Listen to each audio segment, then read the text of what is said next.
የቤተሰብ ጨዋታ ነው። ሁላችሁም ዝነኛና ሀብታም ታዋቂ ትሆናላችሁ፣ ትሸለማላችሁ፣ ትመጣላችሁ። እዚህ ኢቢኤስ የቤተሰብ ጨዋታ ላይ እኔ አንዱዓለም እስተመጭ እባላለሁ።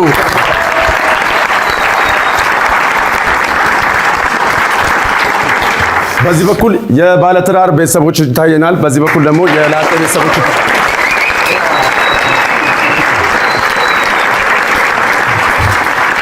እሺ፣ በዚህ በኩል ደግሞ የላጤ ቤተሰቦች ይታዩናል።